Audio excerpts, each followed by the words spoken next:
And welcome back to Who Would Win. Today's Who Would Win comes to us from Sachin Singh, who asked the question, who would win in a fight, Ichigo Kurosaki versus Madara Uchiha? Two individuals I know pretty well. I read through all of Bleach and Naruto. I liked both of them. I like Bleach a bit more myself, which is why I'm really pissed how Death Battle's kind of given Bleach the raw end of the stick. And I don't just mean that because they lost both their fights. I mean the fact that I don't think they quite grasp the actual world of Bleach in terms of cosmology and stuff like that. And I'll get in a little bit into that when we talk about this. So I'm starting over again because I didn't know I stopped recording for some reason. I'm going to move my mouse away from the button that will stop it from recording. Maybe that's what happened. Anywho, Ichigo Kurosaki, we know he was born to Isshin Kurosaki and Masaki Kurosaki. Well, Isshin's Shiba Kurosaki, Masaki Kurosaki, a Quincy, and a Shinigami. So and with Hollow in him that got transferred from his mother was attacked by a Hollow. Ichigo is a perfect hybrid of a human, Shinigami, Hollow, and Quincy. This made him a perfect candidate to be the Soul King, as well as a large level of Ryatsu as well.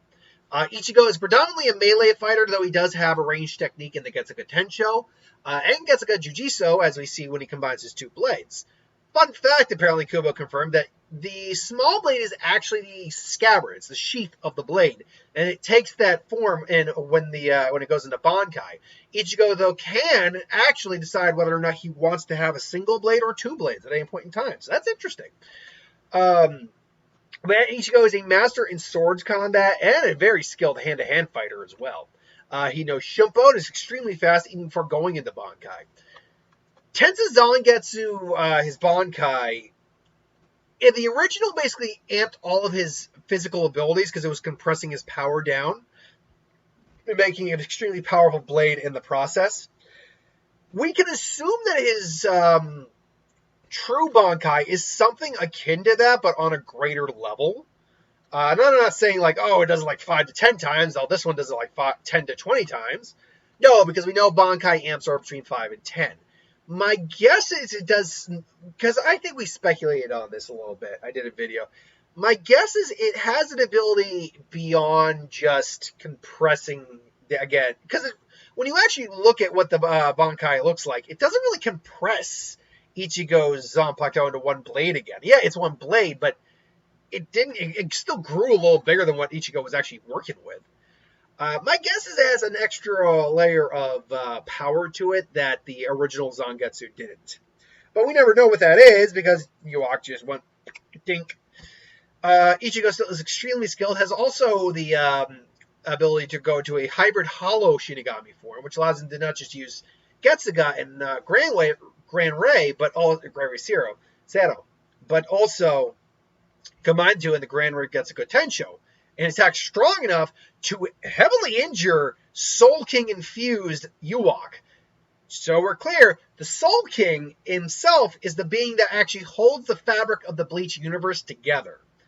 I'm going to repeat that sentence because that's very important to understanding the power level of Bleach characters.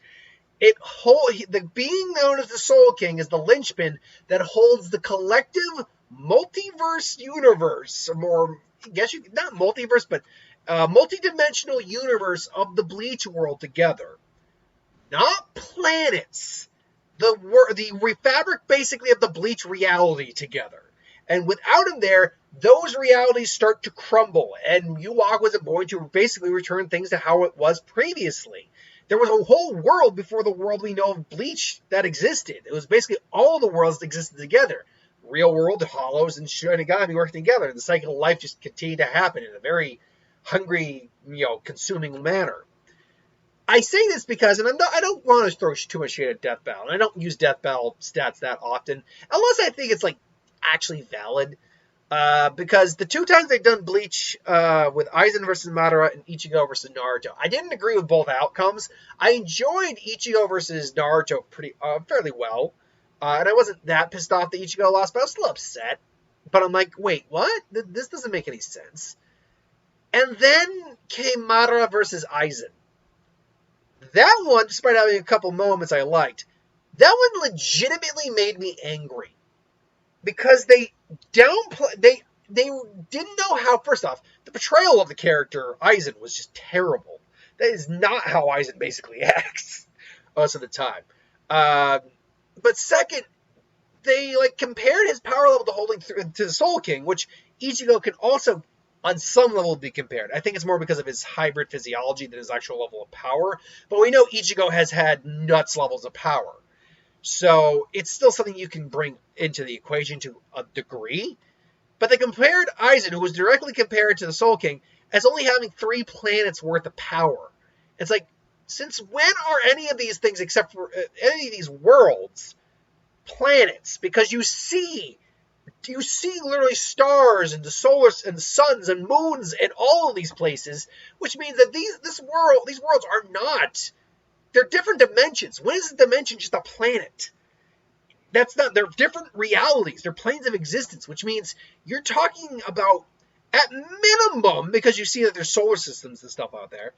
At minimum, you're talking about like solar system levels of power, if not beyond that. You're talking about the fabric of basic realities here. Because in theory, if what Ewok had basically succeeded, he would have broken down not just the planet, but the very freaking universe around them and reformed it into one world. Because guess what? The 3 different atmospheres that exist beyond the said realities would not be existing as 3 different atmospheres around one reality. He would have had to break down the literal cosmology of the world, universe, solar system around them, and only have one remaining.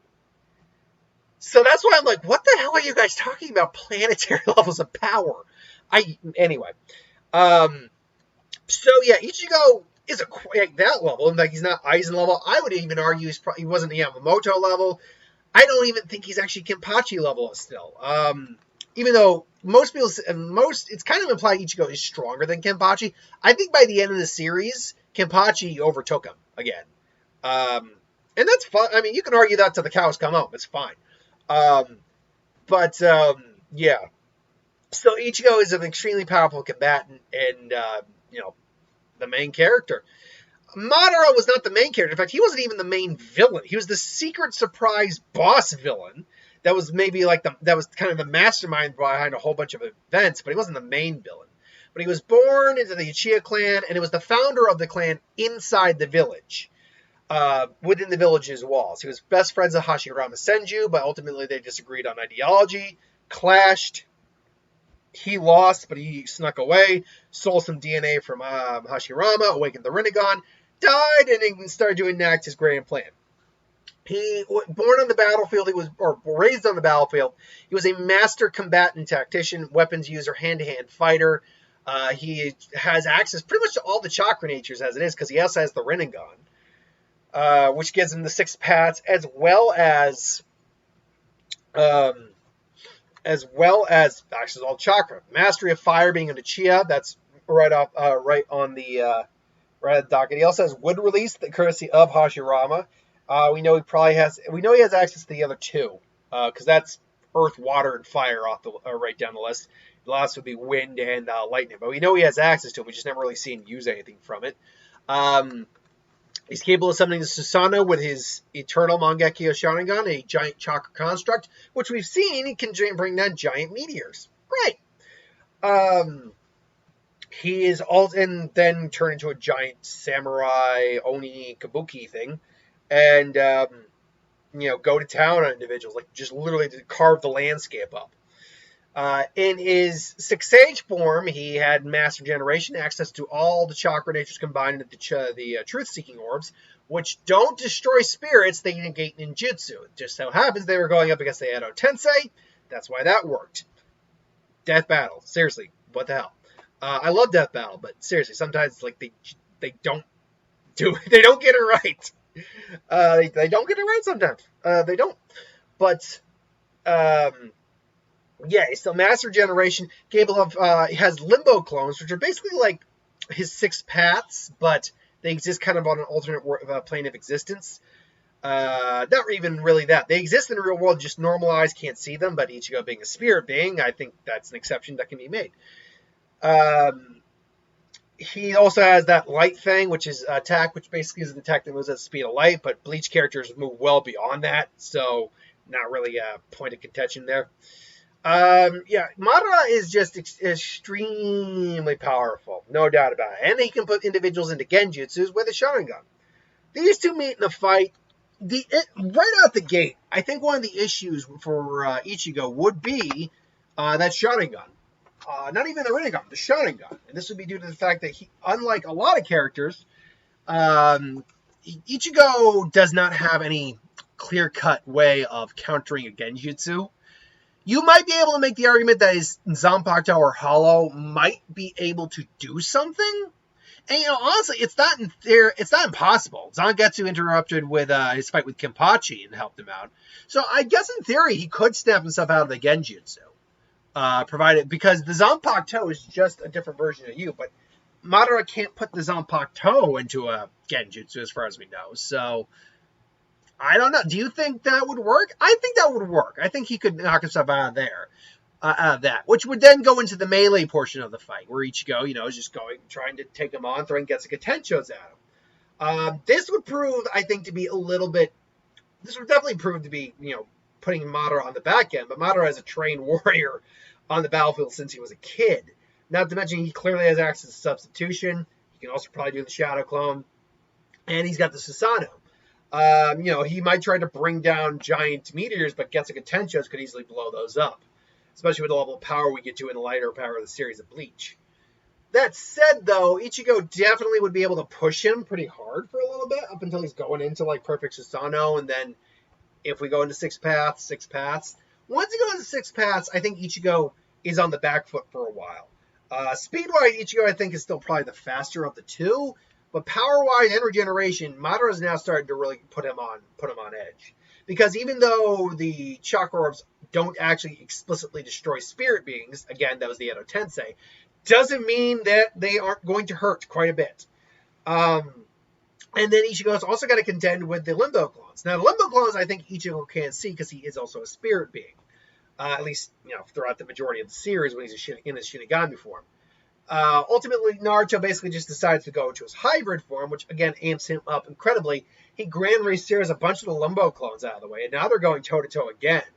Or Grand Getsuga, I should say. And now they're going toe-to-go again, now pushing Madara back. Eventually, Ichigo would go into his Bankai. Madara is now throwing everything. He's throwing everything, including the kitchen sink, at Ichigo. So the question just becomes, does Madara have a true way of putting Ichigo down? Well, sure, that Light Fang would still cut Ichigo's head off. There's no doubt about that. Any attack he has, in theory, could injure Ichigo extensively. But his best bet would probably be one of his Rinnegan abilities. Shinra Tensei can definitely keep Ichigo at bay for a while. You even throw Ichigo back, Basho Tenin. He can start absorbing Ichigo's Ryatsu with the Preta Path. So that's definitely an option. His best bet, most likely, is actually the human path that sucks out the soul, or the Naraka path, which is basically a basically a truth, not a truth or dare, a lie detector. It's a lie detector. You tell the truth, you're fine. You lie, you get your soul sucked out. No summoning Madara is going to do is really going to do much against Ichigo. No other real attacks are going to be doing much at Ichigo at that point. So the question now becomes, is Madara crafty enough to be able to get Ichigo in a position where he could use one of those two abilities? And most likely it would be the human. The Naraka path, first off, I think the Naraka path, Ichigo could probably just cut the weird tongue thing that holds you. He just cut that in half to get out of there. So the only real, hopefully defended thing he has is the human path. But that involves actually grabbing Ichigo and holding him and sucking out his soul. And keep in mind, sucking out his soul means that, first off, there's two beings. I mean, yes, your Zanpakuto is a reflection of you, but it is also a separate individual that is just you at the same time. Your soul is basically split into two forms. Not to mention the hollow part of Ichigo that lives in there, and the Quincy part of Ichigo that lives in there. Shinigami are weird when dealing with soul manipulation abilities, because they themselves are souls with souls of weapons that have souls themselves. I think it might start to work, but then the other factors, Zangetsu getting in the way, his hollow side showing up, I think those basically stop Madara in his tracks from taking Ichigo's soul. As it's starting to be pulled out, it just forcibly goes back to his head, and Ichigo just puts his blade right through him. And Madara maybe just kind of goes like, "You think this will stop me, boy? I'll just heal back from this." No, it's like, "Then I'm gonna make sure you stay down, Getsuga." And just charge, and then just kind of boom, just tears him in half, more or less, brain and all, with a Getsuga straight to the gut. A reason I give Ichigo the win in this, physically and like power-wise, Ichigo I do think surpasses Madara in terms of speed, in terms of overall strength, and in terms of like pure energy output. Madara definitely has the diversity advantage, no doubt about that. He's probably got, and actually he has more years of combat experience than Ichigo does. That was another thing that pissed me off. Aizen is like, we don't know how old Aizen is, but we can tell he's at least hundreds, if not thousands of years old. Or at least, we don't know how old Yamamoto was. You know, he's been the head captain of the 13 Cork God Squad for over 2,000 years. He's well over 2,000 years old because we know just how he was around long before that too. But we don't know how old Aizen was, and that just means like Aizen clearly has way more experience than Madara. Madara though has way more experience than Ichigo. I'm sure people are going to bring up the whole Genjutsu thing. I think this is a very similar scenario to like having a tail beast like the A-tails in there, where it's like, oops, sorry, Genjutsu ain't going to work. I think it's the same thing like with the Zanpakuto in Ichigo's case. So when the Genjutsu doesn't work, you're going to have to fall back on your other abilities. And most of the other abilities aren't going to matter to Ichigo that much. Ichigo can kind of power through a lot of them. It's when Madara's like cranking up the power level that Ichigo's got to crank up the power level as well. But yeah, I think overall Ichigo is the one who's going to come out on top. Just again, from power, speed, and durability, and power output. I think that's just going to overwhelm diversity on Madara's side. If Genjutsu could work, or the soul stealing, I think could actually work, we'd have very much a different conversation here. But I don't think they would, so that's just my opinion. Until then, thanks for watching. I hope you enjoyed. Like, comment, share, subscribe. I'll see you folks for the next one. Have a good one.